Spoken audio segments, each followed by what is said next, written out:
What if I told you that one single night, one single confrontation, could have changed everything we know about Harry Potter's 4th year at Hogwarts? What if the legendary Auror Alastor Mad-Eye Moody had never been imprisoned in his own magical trunk? What if he had defeated Barty Crouch Jr. before the imposter could take his place?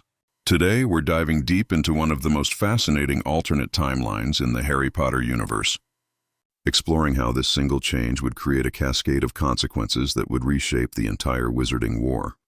In the original timeline, we know what happened. Barty Crouch Jr., a fanatical Death Eater who had escaped Azkaban and lived under his father's imperious curse for years, finally broke free. Under Voldemort's orders, he traveled to the home of Alastor Moody, the paranoid ex-Auror who was about to take up the position of Defense Against the Dark Arts teacher at Hogwarts. Despite Moody's legendary magical eye, his countless defensive enchantments, and his unmatched experience in catching dark wizards, Crouch somehow managed to overpower him. For an entire school year, the real Moody remained trapped in his own magical trunk. While Crouch consumed Polyjuice Potion hourly and played the part perfectly, all to manipulate Harry Potter into touching the Triwizard Cup, which had been turned into a portkey that would deliver the boy who lived directly to Voldemort in a graveyard. But let's rewind to that fateful night and change just one variable.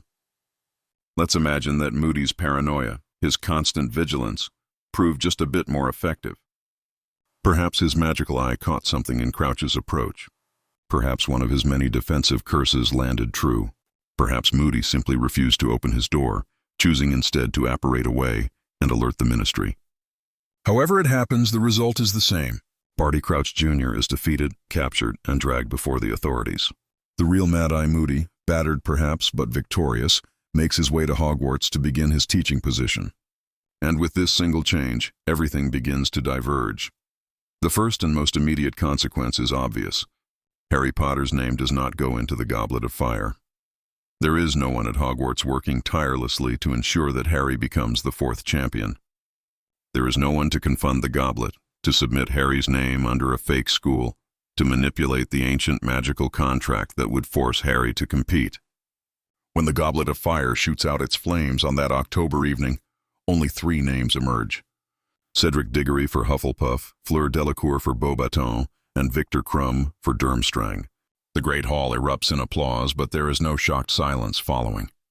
There is no moment where Harry's name flies from the flames, no accusations of cheating, no division of the school into those who believe Harry and those who think he's an attention-seeking liar.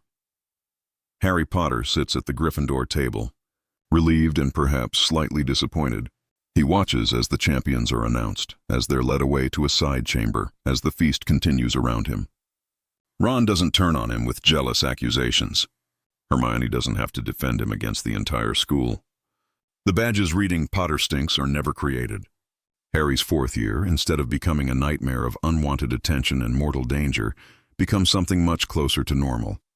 Well, as normal as any year at Hogwarts can be. But let's consider what Harry loses in this timeline. In the original story, being forced to compete in the Triwizard Tournament, as terrifying and unfair as it was, taught Harry valuable lessons and skills.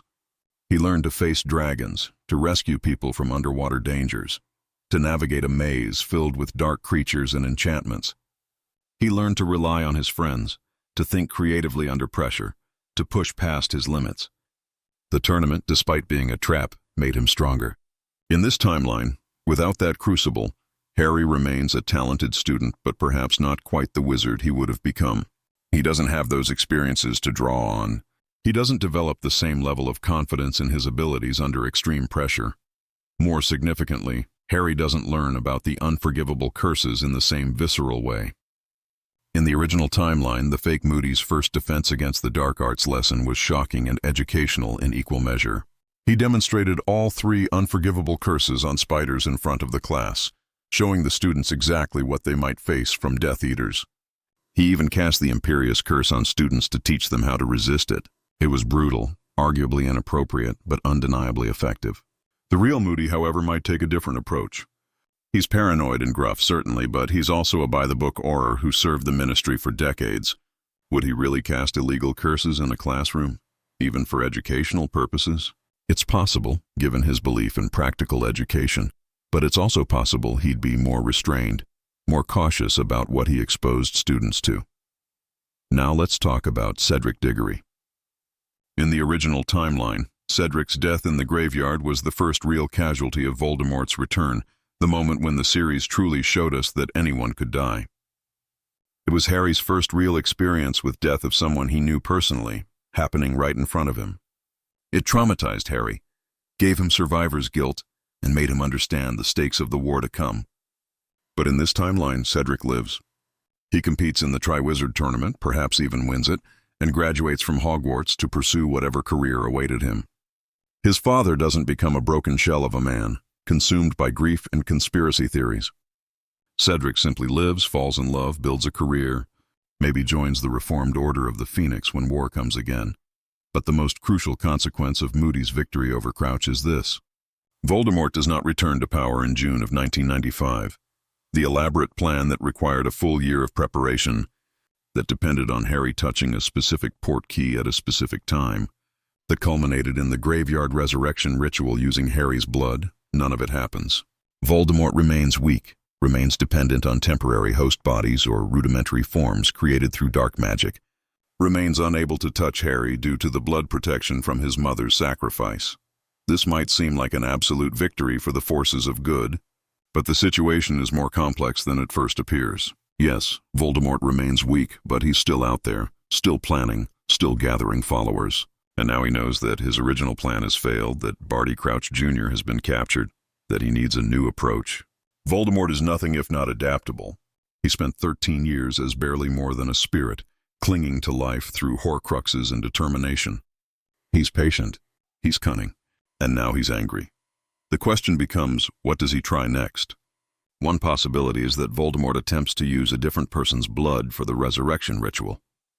The entire reason he wanted Harry's blood was to circumvent Lily Potter's protection, to be able to touch Harry without suffering the same burning agony that Quirrell experienced.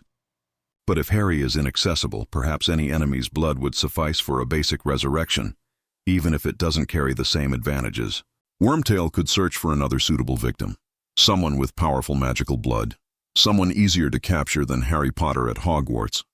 Voldemort's return might be delayed by months or even a year or two, but it would still happen, just through different means and with different properties. Alternatively, Voldemort might abandon the specific ritual that requires an enemy's blood and seek out different dark magic entirely.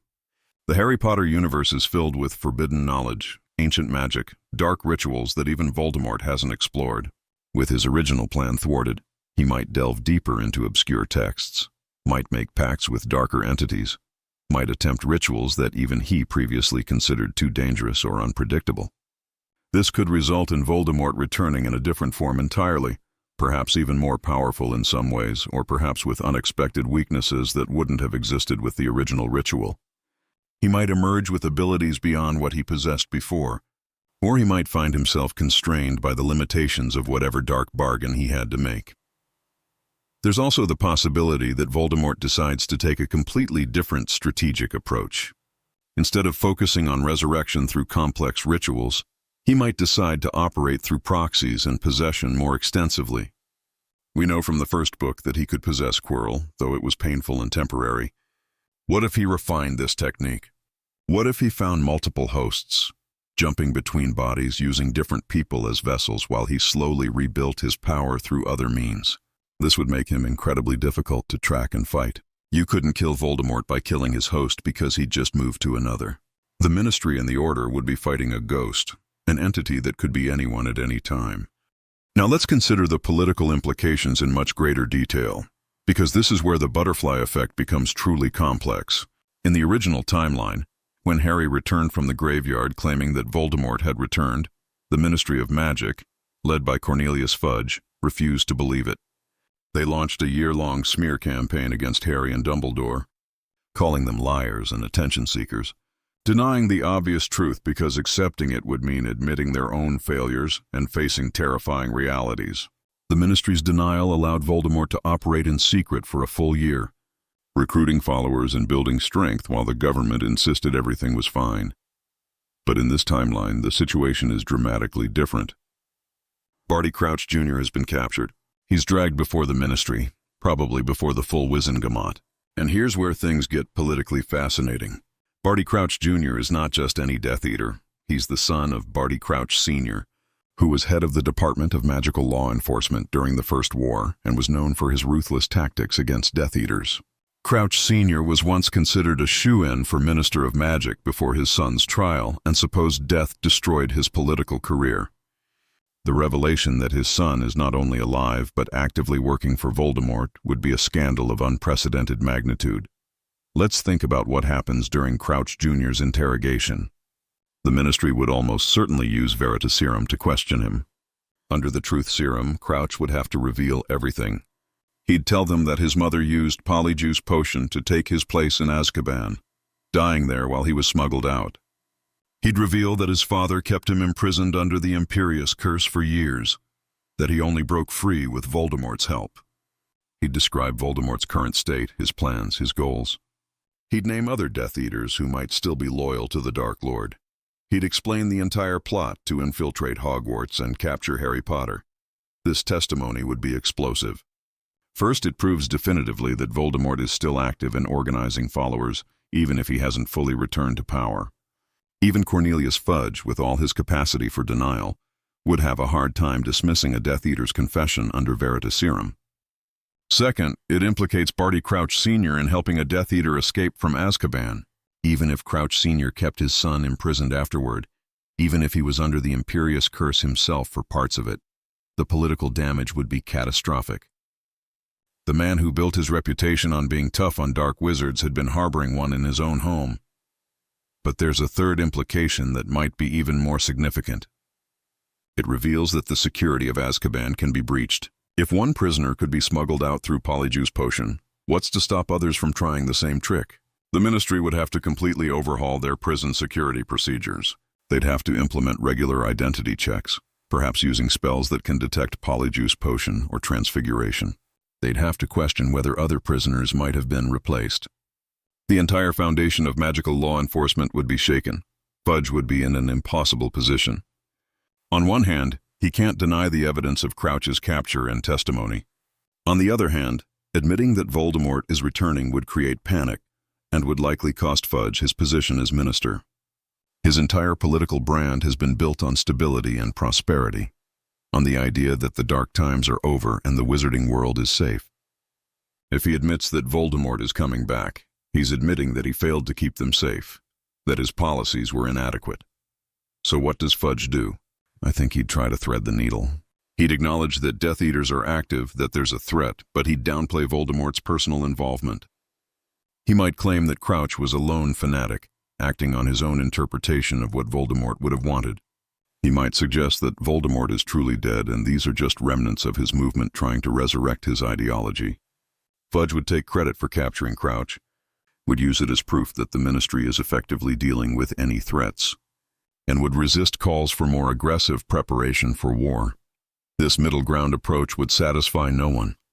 Dumbledore and the Order of the Phoenix would know that Fudge is underestimating the threat, that Voldemort is more than just an ideology.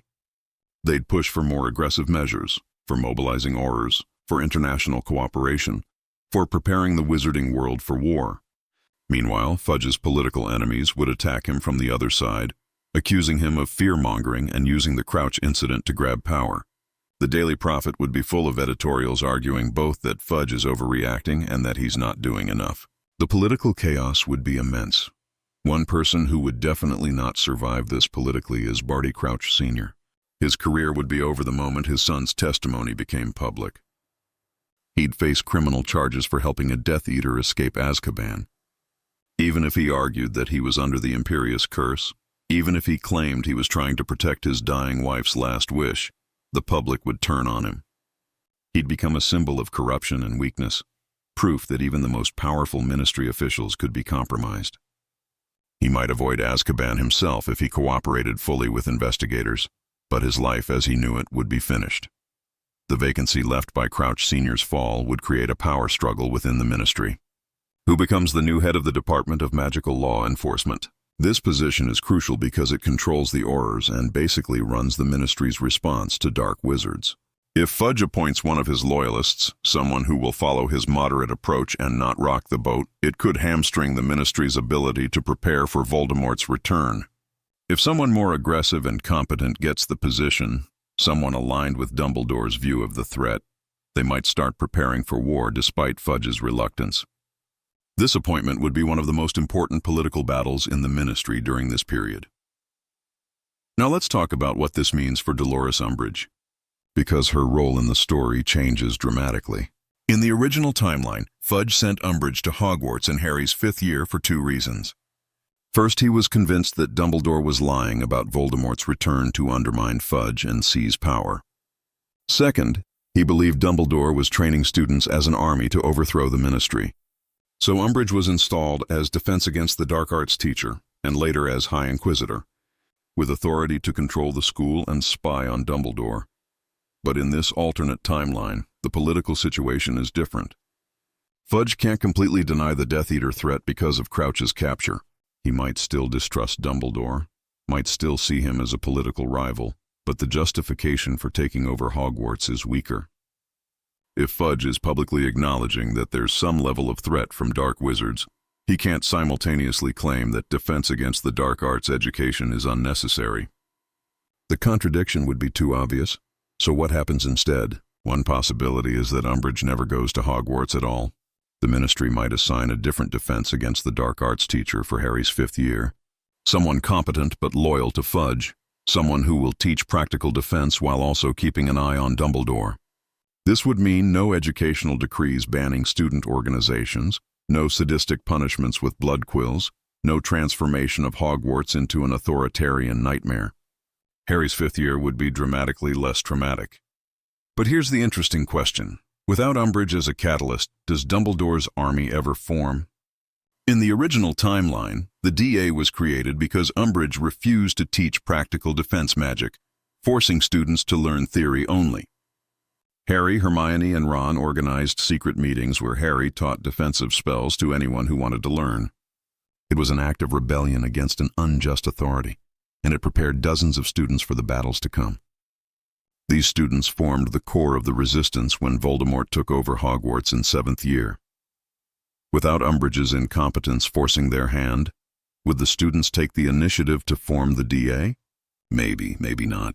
On one hand, they might not feel the same urgency if they're getting adequate defense instruction in class. On the other hand, Hermione would still recognize the importance of practical preparation, especially after hearing about Crouch's capture and the confirmed Death Eater threat.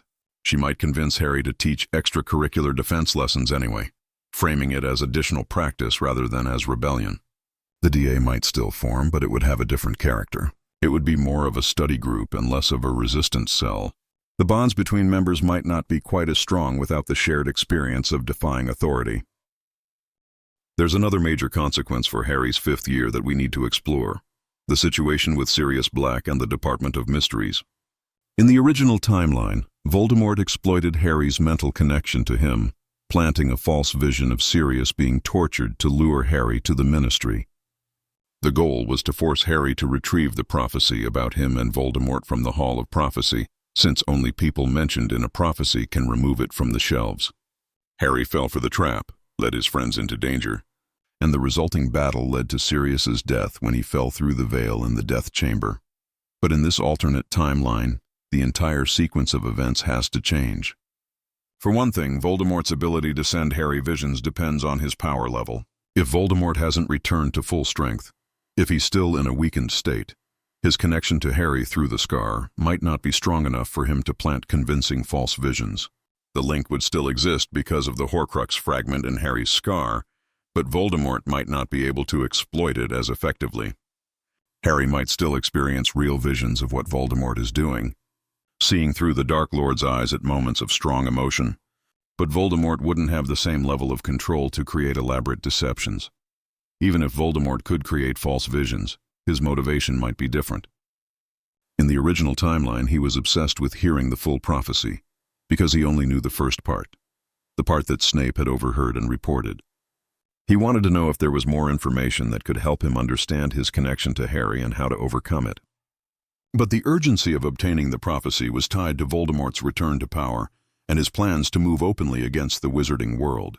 If he's still in hiding, still weak, the prophecy might be less of a priority compared to other goals like actually achieving his resurrection or securing his position. So let's imagine that the Department of Mystery's trap never happens. Harry doesn't go rushing to the Ministry. The Order of the Phoenix doesn't have to mount a rescue mission. The battle in the Hall of Prophecy, where the prophecy is ultimately destroyed, never occurs. And most importantly, Sirius Black doesn't die. He stays safely hidden at Grimmauld Place, continuing to serve as a member of the Order and as a connection to Harry's parents' generation. Harry gets to keep his godfather. The impact of this on Harry's emotional development cannot be overstated. In the original timeline, Sirius's death devastated Harry. It was the loss of the closest thing to a parent he'd ever known. And it happened just when Harry was starting to imagine a future where he could live with Sirius, where he could escape the Dursleys permanently. The grief and guilt from Sirius's death colored everything that came after. It made Harry more reckless, more willing to take dangerous risks, more consumed by his desire for revenge against Voldemort and Bellatrix. It contributed to his angry isolation in 6th year and his determination to hunt Horcruxes alone in 7th year. But if Sirius lives, Harry has a stable parental figure in his life. Sirius could provide emotional support, advice, and guidance through the challenges of 6th and 7th year. He'd be someone Harry could confide in about his fears, his relationship with Ginny, his worries about the future. Sirius might even be able to help with the Horcrux hunt, bringing his knowledge of the Black family and his reckless courage to the quest.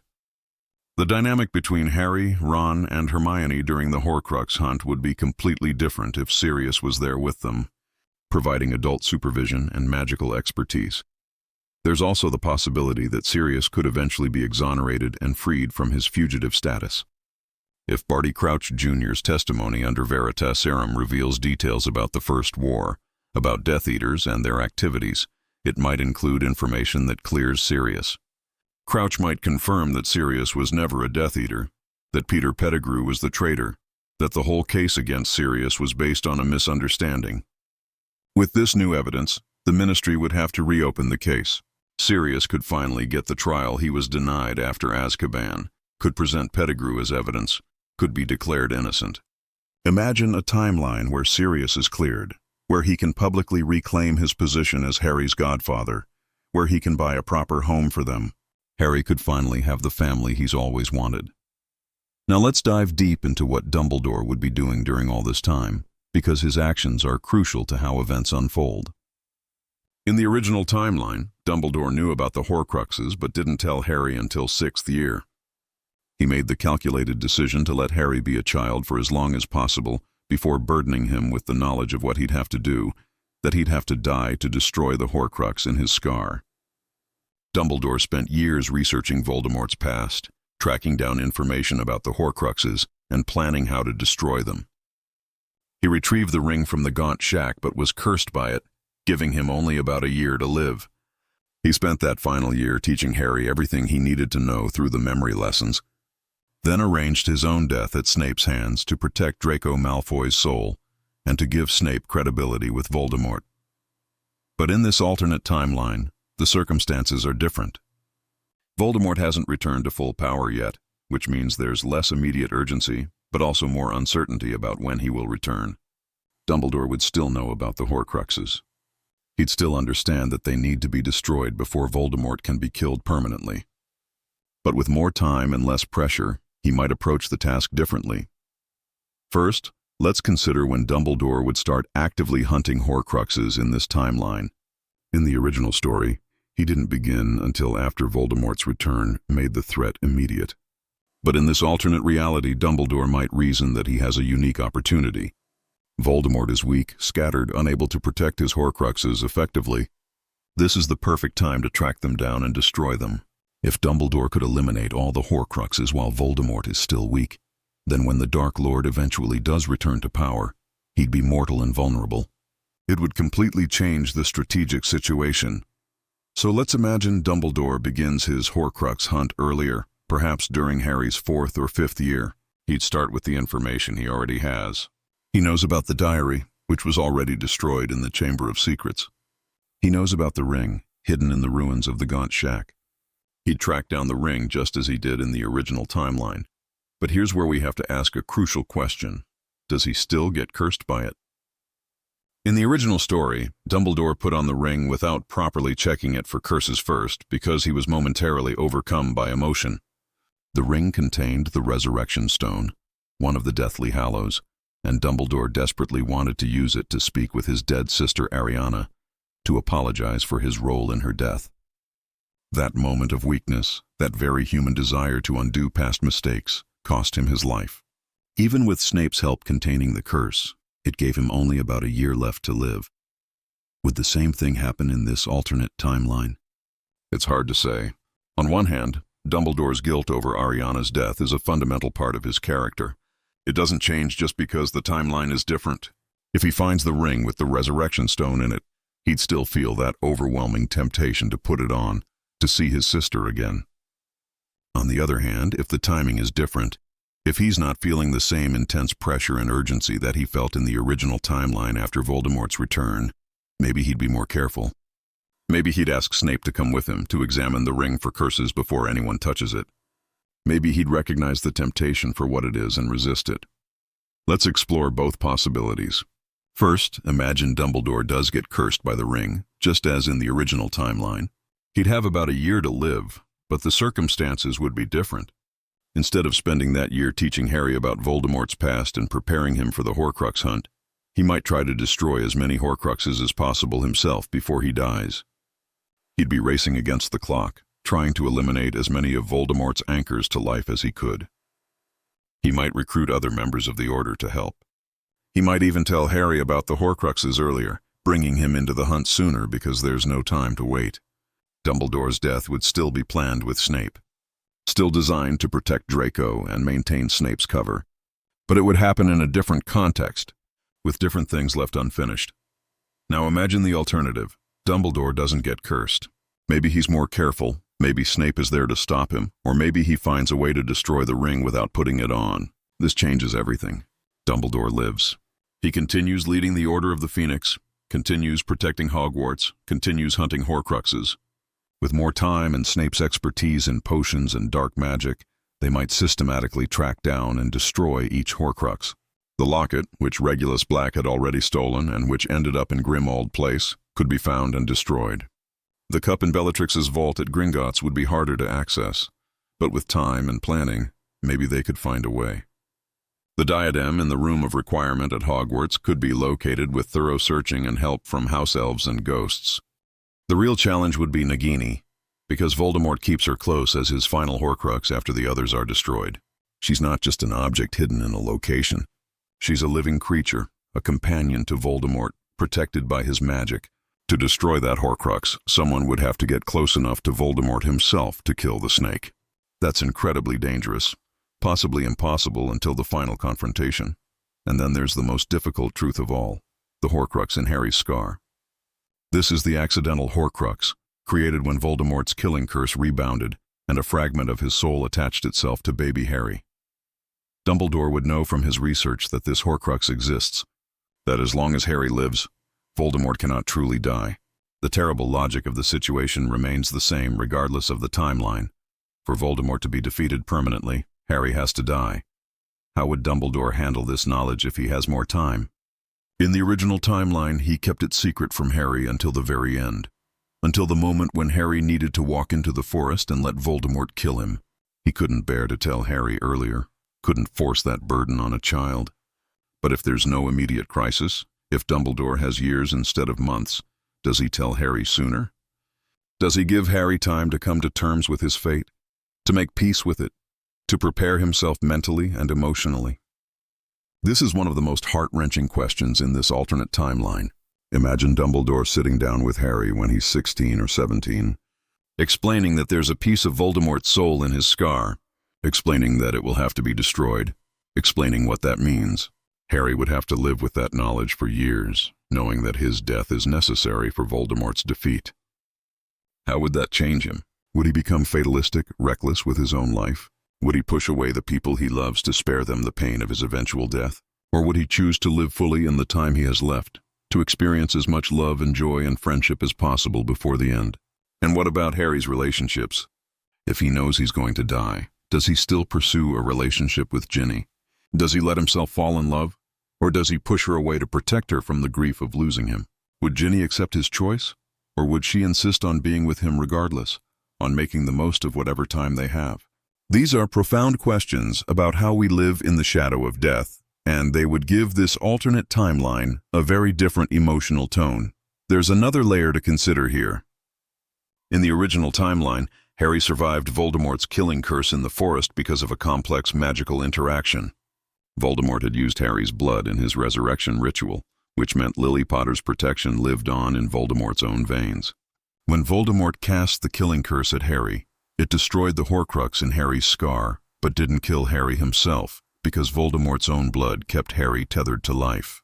But in this alternate timeline, if Voldemort never uses Harry's blood in the resurrection ritual, if he returns through some other means, then that protection doesn't exist in the same way. When Harry sacrifices himself, when Voldemort kills him, would Harry survive? Or would he truly die, making his sacrifice permanent? This is a crucial difference. If Harry would die permanently in this timeline, then Dumbledore would have an even heavier burden. He'd know he was sending Harry to a real death, not one Harry might survive. Would he still do it? Would he still ask Harry to sacrifice himself if there's no hope of survival? Or would he search desperately for an alternative, for some way to extract or destroy the Horcrux without killing Harry? The magical theory behind Horcruxes is obscure and dark. Maybe with enough research, with Snape's help, with access to ancient texts, they could find another way. Or maybe the terrible calculus would remain the same. One life to save thousands. Now let's think about what Voldemort would be doing during all this time while Dumbledore hunts Horcruxes and Harry grapples with his fate. Voldemort is not passive. He spent over a decade clinging to existence through sheer will and dark magic. He's not going to give up just because his first plan failed. He'd be working constantly on alternative paths to power, and he'd be watching for signs that his Horcruxes are threatened. In the original timeline, Voldemort didn't know his Horcruxes were being destroyed until it was too late. He trusted in their secrecy and their defenses. But in this alternate timeline, the sequence of events might give him more warning. If Dumbledore is destroying Horcruxes over a longer period, Voldemort might notice. He'd feel each destruction as a violation, a wound to his soul. After the first or second Horcrux is destroyed, he'd realize someone knows his secret. Someone is hunting them. This would make him paranoid and defensive. He'd move to protect his remaining Horcruxes, maybe relocating them, adding more defenses, or even creating new ones to replace those that were destroyed. This could lead to a different kind of conflict. A shadow war where Dumbledore and the Order race to find and destroy Horcruxes while Voldemort and his Death Eaters try to protect them and create new ones. It would be a battle of intelligence and strategy, with each side trying to outmaneuver the other. Voldemort might set traps around his Horcruxes, enchantments designed to kill anyone who tries to destroy them. The mission to retrieve the locket from the cave could be even more dangerous if Voldemort has added extra protections after realizing his Horcruxes are threatened. There's also the question of what Voldemort does about Harry specifically. In the original timeline, after his return, Voldemort was obsessed with killing Harry personally. He saw it as necessary to prove his superiority, to erase the humiliation of his first defeat. But in this alternate timeline, if Voldemort is still weak and if he realizes that Dumbledore is hunting Horcruxes, his priorities might shift. He might see Harry less as a target for personal revenge and more as a strategic piece. If he knows that Dumbledore cares about Harry, he might try to capture or kill Harry to hurt Dumbledore, to distract him from the Horcrux hunt. Alternatively, if Voldemort somehow learns that Harry is a Horcrux, the entire situation becomes even more complex. In the original timeline, Voldemort didn't realize Harry was a Horcrux until the very end. He knew they were connected through the scar, but he didn't understand that a piece of his soul lived in Harry. If in this alternate timeline, through captured Death Eaters being interrogated, or through his own magical investigations, Voldemort discovered this truth, it would completely change his strategy. He'd want to keep Harry alive at all costs, because killing Harry would mean destroying one of his own anchors to immortality. He might even try to protect Harry in twisted ways, ensuring no one else could harm him. This would create bizarre situations where Death Eaters have orders to capture Harry, but never kill him, where Voldemort actually prevents threats to Harry's life because he needs Harry. alive to remain immortal himself. This scenario would be psychologically devastating for Harry. Imagine learning not only that you have to die to defeat Voldemort, but also that Voldemort knows this and is actively trying to keep you alive. You can't sacrifice yourself because the enemy won't let you die. It would be a horrifying inversion of the usual dynamic, and it would force the Order to find creative ways to either hide this truth from Voldemort or to trick him into killing Harry, despite his desire to keep him alive. Let's shift our focus now to the Death Eaters and how their organization would function in this alternate timeline. In the original story, Voldemort's return in the graveyard served as a rallying point. He summoned his followers through the Dark Mark, and those who were called had to make an immediate choice: answer the summons and rejoin him, or ignore it and risk his wrath later. About 24 Death Eaters appeared that night, repledging their loyalty. This gave Voldemort an instant army of experienced dark wizards who knew each other and had worked together during the First War. But in this alternate timeline, there's no graveyard meeting, no dramatic summons, no moment of truth where everyone has to choose sides publicly. The Death Eaters remain scattered and uncertain. Some would still be in Azkaban, like Bellatrix Lestrange and the other captured members. Others would be living normal lives, having claimed they were under the Imperious curse or having renounced their ways. Without Voldemort's dramatic return to validate their beliefs and give them direction, many of these former Death Eaters might never return to active service. Consider Lucius Malfoy as an example. In the original timeline, he answered Voldemort's summons and returned to service, though he was clearly nervous about it. He'd spent 13 years building a comfortable life, accumulating wealth and influence, serving on the Hogwarts Board of Governors. Rejoining Voldemort meant risking all of that, but the alternative was worse because Voldemort was clearly back in power. In this alternate timeline, without that definitive return, Lucius might calculate differently. He might decide that Voldemort is finished, that clinging to a dead cause would only endanger his family and position. He'd continue playing politics, continue accumulating influence, and keep his Death Eater past firmly in the past. This would have huge implications for Draco Malfoy's character development. In the original timeline, Draco's 6th year was defined by Voldemort's order to kill Dumbledore, a task given to punish Lucius for his failures. The pressure of this impossible mission, the fear of what Voldemort would do to his family if he failed, broke Draco. It showed him the reality of the Death Eater life, showed him he didn't actually have the stomach for murder. It was the beginning of his redemption arc. But in this alternate timeline, if Lucius never fully returns to Voldemort's service, then Draco is never given that mission. He might remain a prejudiced bully throughout his time at Hogwarts, never forced to confront the consequences of the ideology he'd been raised with. Or alternatively, he might grow out of it naturally through other experiences, through friendships, or through seeing the goodness in people he'd been taught to despise. Without the bulk of the Death Eaters returning to service, Voldemort's organization would look very different. He'd have to rely on the true believers, the fanatics who would serve him regardless of his power level. Bellatrix Lestrange would definitely be in this category if she escaped or was released from Azkaban. She loved Voldemort with an obsessive devotion that went beyond rational loyalty. She'd serve him whether he was the most powerful wizard alive or a bodiless specter. Other true believers like Antonin Dolohov or the Carrows might also seek him out, drawn by ideology rather than self-interest. This would create a smaller but more dangerous Death Eater force. These fanatics would be willing to take extreme risks, to pull off terrorism and high-profile attacks designed to destabilize the Ministry and create the conditions for Voldemort's return. They wouldn't have the organizational structure or numbers of the original Death Eater army, but they'd be unpredictable and vicious. They might target Muggleborns, bomb public places, assassinate Ministry officials, all in service of their master's eventual return. The Ministry's response to this kind of terrorism would be crucial. If Fudge is still trying to downplay the threat, if he's claiming these are isolated incidents by rogue extremists rather than an organized Voldemort-led movement, then he'd be treating a strategic threat as a criminal justice problem. The Aurors would be arresting terrorists after they strike rather than preventing attacks through intelligence and proactive operations. This reactive approach would lead to higher casualties and more public fear. Alternatively, if someone more competent than Fudge ends up in charge, either as minister or as head of magical law enforcement, they might take a more aggressive approach. They'd recognize the pattern, understand that these attacks are part of a larger movement, and mobilize accordingly.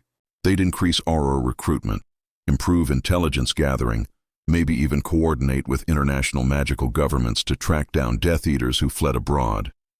This could lead to a different kind of war, one where the Ministry is actually competent and proactive rather than incompetent and reactive. Now let's explore what happens at Hogwarts during this extended period before Voldemort's return. The school would still be dealing with the aftermath of Crouch's attempted infiltration. Parents would be concerned about security. The Board of Governors would demand answers. Dumbledore would have to implement new security measures while trying not to turn the school into a fortress that destroys the sense of wonder and discovery that makes Hogwarts special. One major change would be in how Defense Against the Dark Arts is taught across multiple years. In the original timeline, the position was cursed, and no teacher lasted more than a year. 4th year had fake Moody, 5th year had Umbridge, 6th year had Snape, and 7th year had Amicus Carrow under Voldemort's regime. Each teacher brought a different approach, and students got a fragmented education in defense. But in this alternate timeline, the curse might still be in effect, but the sequence of teachers could be completely different. If the real Moody teaches 4th year successfully, he'd still be affected by the curse and wouldn't be able to return for 5th year. But who replaces him? If Umbridge doesn't come to Hogwarts, Dumbledore gets to choose the next teacher himself. He might finally convince Remus Lupin to return, despite the werewolf prejudice that forced him out after 3rd year. Or he might recruit someone else entirely, an experienced Auror or a former Order member. If students get consistent, quality defense instruction across multiple years, they'd be much better prepared for the war to come. The DA might not be necessary for basic combat training, but it could still form as an advanced study group where the most dedicated students push themselves beyond the standard curriculum. There's an interesting question about whether Hogwarts would start offering more specialized war preparation. In times of crisis, should a school prioritize traditional education or practical survival skills? Dumbledore would resist turning Hogwarts into a military training camp, believing that preserving the joy of learning and the wonder of magic is essential even in dark times. But some parents and students might demand more practical preparation. This tension between education and militarization could create conflicts within the school community. The other significant question is whether Voldemort would attempt a different kind of infiltration of Hogwarts after his first plan failed. Crouch's capture would have revealed that Voldemort wants access to the school, probably to get to Harry. Would he try again with a different Death Eater using Polyjuice Potion? The same trick wouldn't work twice because Dumbledore would implement identity verification measures. But Voldemort is creative. He might try possessing a student instead, similar to how he possessed Ginny through the diary in 2nd year. He might have a Death Eater use memory charms and imperious curses to manipulate someone into doing his work. The paranoia this would create, the constant suspicion that anyone could be compromised, would change the atmosphere of the school dramatically. Let's talk more specifically about how the timeline of major events would shift. In the original story, Voldemort returned in June 1995 at the end of 4th year. He spent 5th year operating in secret while the Ministry denied his return. He revealed himself publicly in June 1996 at the Ministry, leading to open war. He took over the Ministry in summer 1997, leading to the dark period when Hogwarts was controlled by Death Eaters during Harry's 7th year. The Battle of Hogwarts happened in May 1998, ending the war. The entire sequence from Voldemort's return to his final defeat was about 3 years. In this alternate timeline, let's imagine Voldemort doesn't manage to return to full power until sometime in 1996, a year later than originally. Maybe he finds a different ritual or a different source of power. When he does return, the situation is different from the original timeline. The Ministry has had more time to prepare, even if imperfectly. The Order of the Phoenix has had more time to organize and recruit. Dumbledore has potentially destroyed some or all of the Horcruxes, making Voldemort mortal, or at least more vulnerable. Harry is a year older, more trained, more experienced. When Voldemort does reveal himself and the war begins in earnest, it might be more evenly matched than in the original timeline. The Ministry isn't in complete denial. There are more trained Aurors. The public has had years of warnings and preparation rather than just months. This could lead to a different kind of war, one where battles are larger and more organized, where both sides have actual strategic depth, rather than the Ministry being caught completely flat-footed. However, there's a darker possibility. If Voldemort has been weak for longer, if he's had to scheme and plan for years before returning, he might return with a more comprehensive and devastating plan. Instead of gradually infiltrating the Ministry, he might strike all at once, using terrorist attacks and political pressure simultaneously to collapse the government in a matter of days. He might have infiltrated deeper during his years in hiding, placing agents in key positions, preparing for a coordinated takeover. When he finally returns, it could be even more catastrophic than in the original timeline, precisely because he had more time to plan. There's also the international dimension to consider. In the original timeline, the British Ministry tried to handle the Voldemort threat alone, partly because they didn't want to admit they had a problem and partly because of pride. But if there have been years of Death Eater terrorism, if the threat has been acknowledged publicly for longer, other magical governments might get involved. The French Ministry might send representatives or offer Auror support. The American magical government might provide resources. International cooperation could make the war effort more effective, bringing in fresh perspectives and capabilities. On the flip side, international involvement could also make things more complicated. Different magical governments have different priorities and methods. There might be disagreements about strategy, about how aggressive to be, about whether to focus on defense or offense. There could be political complications where international allies demand concessions or influence in exchange for their help. The war might become less about good versus evil and more about competing interests and political calculations, which is messier and more morally ambiguous. Let's dive deeper into the Horcrux hunt and how it might play out differently with more time and preparation. In the original timeline, Harry, Ron, and Hermione spent most of 7th year on the run, camping in forests, breaking into Gringotts, barely staying ahead of Death Eaters while trying to figure out where the Horcruxes were and how to destroy them. It was desperate and improvised, with limited resources and constant danger. They succeeded, but barely, and with significant losses along the way.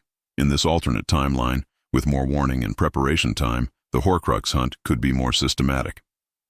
Dumbledore might create a comprehensive plan before his death, whether that death comes from the ring's curse or from some other cause. He might leave detailed notes for Harry about where each Horcrux is, what defenses to expect, and how to destroy them. He might even destroy most of them himself before he dies, leaving only 1 or 2 for Harry to handle. If Sirius is still alive in this timeline, he could be an active participant in the Horcrux hunt. He knows about the Black family locket because of his connection to Regulus. He might even know other family secrets that prove useful. Having an adult wizard with combat experience accompanying Harry, Ron, and Hermione would change the dynamic completely. They'd have better magical protection, better strategic planning, and someone who could apparate them out of danger more reliably. The hunt would be less about 3 teenagers figuring things out as they go, and more about a coordinated mission with proper support.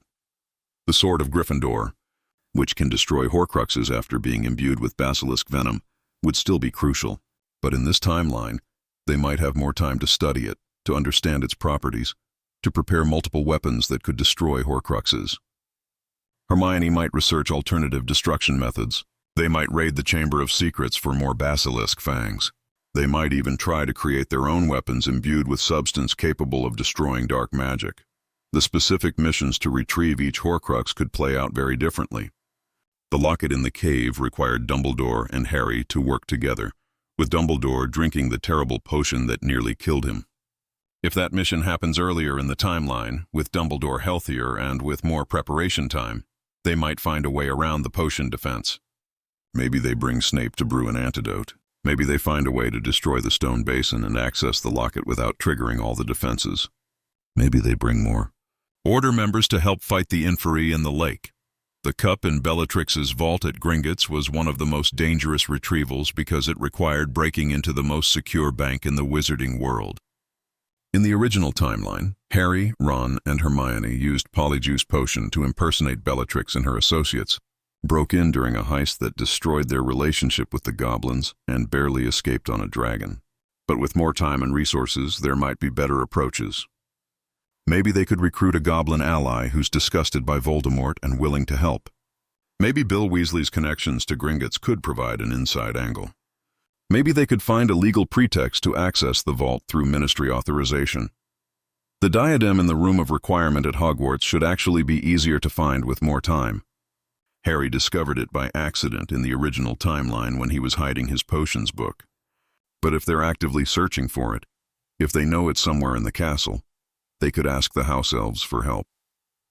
Dobby knew about the Room of Requirement and helped Harry use it.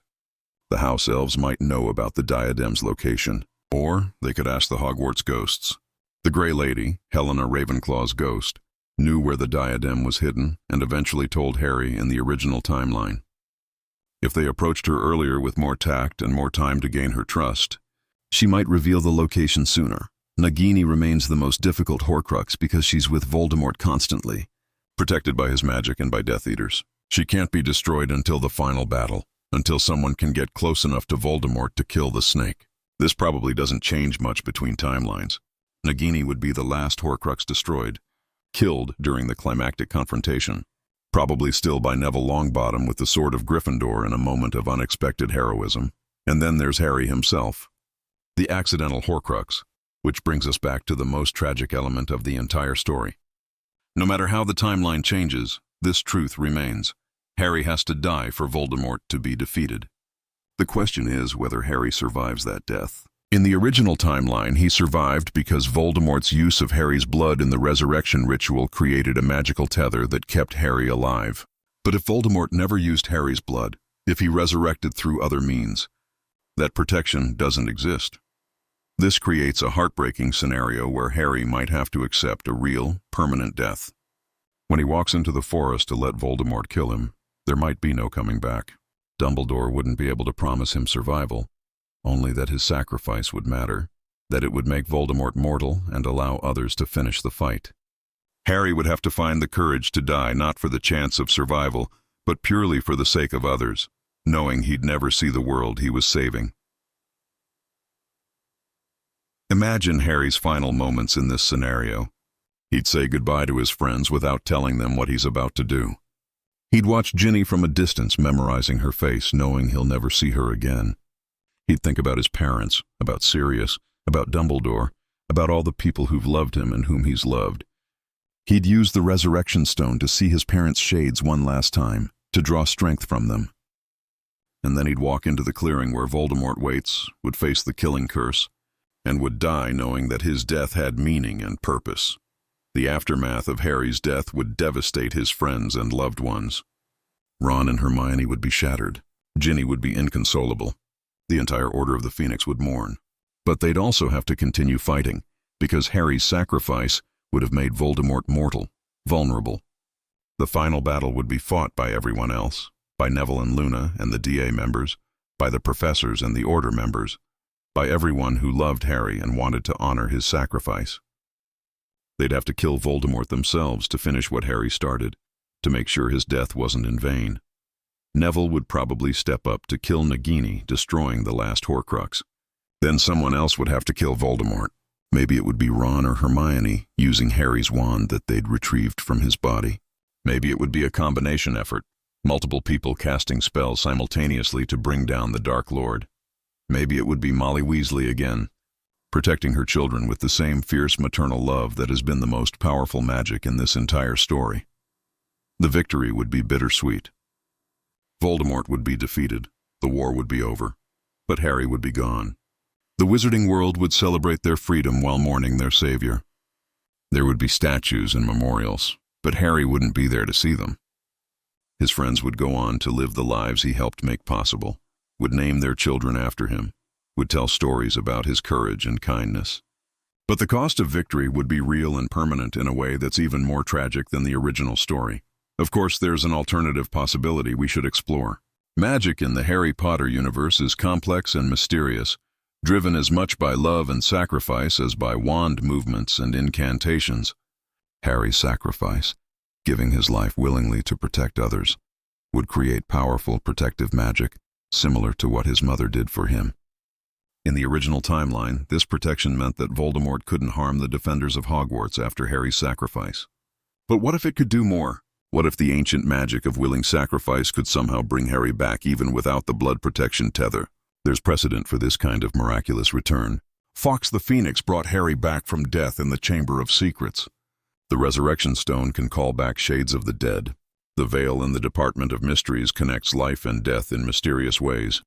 Perhaps Harry's sacrifice, combined with the love of everyone fighting for him, combined with the ancient magic in Hogwarts itself, could create a miracle. Perhaps the magic wouldn't let him stay dead because his purpose isn't finished, because the story demands a different ending. This would be a more hopeful version of this alternate timeline. Harry dies, makes his sacrifice, makes Voldemort mortal, but then returns during the battle, shocking everyone and allowing him to participate in the final defeat of Voldemort. He'd get his happy ending, his life with Ginny, his future as an Auror and father.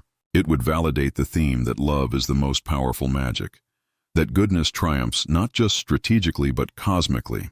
Whether this could actually happen depends on how we interpret the magic system's rules and whether we want a darker, more realistic ending or a more hopeful fairy tale conclusion. Let's consider what the post-war world would look like in this alternate timeline. If the war lasted longer, if there were more years of preparation and conflict, the damage to wizarding society would be more extensive. More people would have died. More families would have been torn apart. More infrastructure would have been destroyed. The reconstruction period would be longer and more difficult. However, there would also be some positive differences. If the ministry had been better prepared, if they'd taken the threat seriously earlier, they might have implemented reforms during the war that make the post-war society stronger. There might be better protections for Muggleborns, better regulation of dark artifacts, better international cooperation. The experience of the war might have forced the wizarding world to modernize in ways that the original timeline didn't achieve. The political landscape would be fascinating. Cornelius Fudge would almost certainly be long gone as minister by the end of the war, either having resigned in disgrace or having been voted out. Who replaces him would shape the post-war world. If someone competent and progressive takes over, like Kingsley Shacklebolt did in the original timeline, they could lead meaningful reforms. But there might also be a conservative backlash. People who blame the war on magical creatures or Muggleborns or foreign influence. People who want to return to traditional pure-blood dominance. The political battles of the post-war period could be just as intense as the actual war, just with words and laws instead of curses and battles. The educational system would need major reforms. Hogwarts would have to rebuild physically if there was a battle there, but more importantly, they'd need to reform the curriculum. How do you educate children who've lived through a war? How do you address the trauma? How do you teach history when recent events are so painful and controversial? There would be debates about how to teach defense against the dark arts, whether to be more aggressive in teaching combat magic or whether to focus on peace and healing. There would be questions about whether to teach Muggle studies to help bridge the gap between magical and non-magical worlds. The wizarding economy would be impacted too. War is expensive. The ministry would have spent enormous amounts on Aurors, on defenses, on reconstruction. There might be inflation or shortages of magical supplies. Some wizarding businesses might have been destroyed or taken over by Death Eaters and would need to be restructured. The international magical economy might have been disrupted. Recovery would take years, and there would be economic winners and losers that create new social tensions. One of the most important questions is how the wizarding world would memorialize the war and its victims. Would there be a monument to all who died? Would Cedric Diggory be remembered alongside Harry Potter as a victim of Voldemort's return? Would there be truth and reconciliation commissions to deal with Death Eaters who claimed they were forced to participate? How would they handle people like Lucius Malfoy, who might have avoided active service in this timeline, but who still supported Voldemort ideologically? These questions of memory and justice are crucial for preventing history from repeating itself. The international perception of Britain's magical community would also matter. If the war lasted longer or was more destructive, other countries might see British wizards as incompetent for letting things get so bad. There might be pressure for international oversight, or for Britain to adopt magical laws more in line with other countries. Alternatively, if Britain successfully defeated Voldemort, they might be seen as heroes who saved the magical world, earning them prestige and influence in international magical politics. The post-war order could reshape global magical governance in ways that ripple out for generations.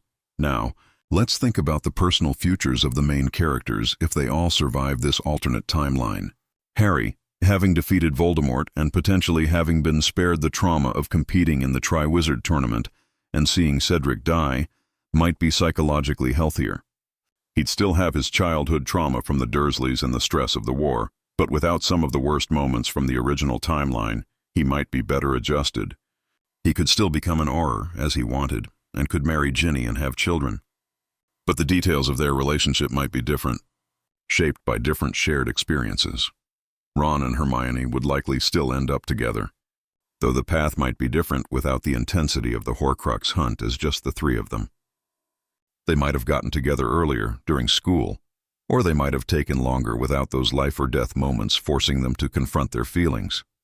Ron might still work at Weasley's Wizard Wheezes with George for a while before becoming an Auror, and Hermione would likely still pursue her career in magical law and activism, pushing for reforms to help house elves and muggleborns. Neville Longbottom's arc might be significantly different in this timeline. In the original story, Neville became a hero by standing up to Voldemort when Harry was believed dead, and by killing Nagini with the sword of Gryffindor. These moments of incredible courage defined his transformation from the clumsy, insecure boy of early years to the brave, confident man he became. But if the circumstances are different, if the Battle of Hogwarts plays out differently, Neville might have different defining moments or might not have the same clear hero's journey. He'd probably still become the brave person he was meant to be. But the specific events that catalyzed that transformation would be unique to this timeline. Luna Lovegood, Ginny Weasley, and other DA members would carry their experiences forward into their adult lives. Luna might still become a naturalist studying magical creatures. Ginny might still become a professional Quidditch player and then a sports journalist. But their specific paths would be influenced by the different war experiences of this timeline. They might have different scars, different relationships, different perspectives on life and death. Draco Malfoy's future is particularly interesting to consider. In the original timeline, his attempted assassination of Dumbledore and his experiences during the war showed him the horror of the Death Eater ideology, leading to his eventual rejection of it. But if those specific events don't happen in this timeline, his redemption arc might be incomplete or might take a different form. He might remain a bigot well into adulthood, or he might have a different experience that opens his eyes. The question of whether people can change without being forced to confront their worst impulses is a profound one. The fate of various professors and order members would also differ based on the changed timeline. If Dumbledore lives longer or dies differently, if Sirius survives, if other characters avoid their canonical deaths because circumstances are different, the post-war Hogwarts and Order of the Phoenix would look very different. Dumbledore might retire as headmaster and pass the position to McGonagall under better circumstances, allowing him to enjoy a few years of peace before his eventual death. Sirius might reclaim his family home and his position in society, becoming a respected elder statesman of the Order and a proper godfather to Harry's children. The broader impact on magical society's values and beliefs would be significant. Every war changes a culture. The original timeline's war made the wizarding world more aware of the dangers of pureblood supremacy and the importance of resisting tyranny. But it was a short, sharp conflict that was somewhat contained. In this alternate timeline, with years of escalating tension and potentially more widespread damage, the cultural impact might be even deeper.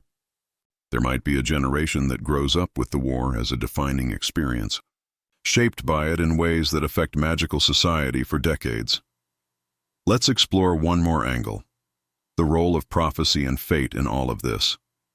In the original timeline, the prophecy about Harry and Voldemort seemed to drive events. Voldemort's actions to prevent the prophecy from coming true actually caused it to come true, a classic self-fulfilling prophecy. But if events unfold differently in this alternate timeline, if Harry's path is altered by Moody defeating Crouch, does the prophecy still hold? Is Harry still the one with the power to vanquish the Dark Lord, or could events change so much that someone else fulfills that role?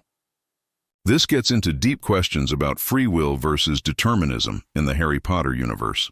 Does magic have a will of its own that shapes events towards certain outcomes? Or are we purely in control of our choices and their consequences? The original book suggested a middle ground. Prophecies set up possibilities, but choices determine which possibilities become reality. In this alternate timeline, Voldemort still marked Harry as his equal by trying to kill him as a baby. Harry still has the scar, still has the connection. So even though the path is different, the core elements that make Harry the chosen one might still be in place. The prophecy might fulfill itself through different means, proving that some things are written in the stars, no matter how we try to change them. So after exploring all these possibilities, all these branching paths and alternative outcomes, what can we conclude about this alternate timeline where Moody defeated Barty Crouch Jr.? The fundamental truth is that this one change creates a cascade of consequences that ripple through years of events. Voldemort's return is delayed. Harry's development follows a different path. Characters who died might live. The war might be shorter or longer, more or less devastating. The political and social landscape of the wizarding world would be transformed, but some things might remain constant. Harry would still be brave and selfless. Voldemort would still be evil and power-hungry. The power of love and sacrifice would still be the strongest magic. The core conflict between good and evil, between those who value life and those who seek to dominate it, would still define the story. The names and faces of the heroes might change, the specific battles might be different, but the essential struggle and its ultimate resolution might be similar. This is what makes alternate timelines so fascinating to explore. They let us see which elements of a story are contingent on specific events and which are fundamental to the characters and themes. The capture of Barty Crouch Jr. would change everything and nothing at the same time. Everything in the sense that specific plot points and character moments would be different. Nothing in the sense that the deeper truths about courage, love, sacrifice, and the battle against evil would remain unchanged. In the end, whether Harry wins through the original path or through this alternate one, whether he survives or dies permanently, whether the war lasts 3 years or 5, the message remains the same. Evil can be fought and defeated. Ordinary people can become heroes when circumstances demand it. Love is more powerful than hate. Death is not the end of what matters. These themes transcend any specific timeline, and that's what makes the Harry Potter story resonate so deeply with so many people. So what if Moody defeated Barty Crouch Jr. that night? The wizarding world would be different in 1,000 ways, but it would still be a world worth fighting for, and Harry Potter would still be a hero worth following. The specific journey might change, but the destination, a world free from Voldemort's tyranny and a testament to the power of good over evil, would hopefully remain the same.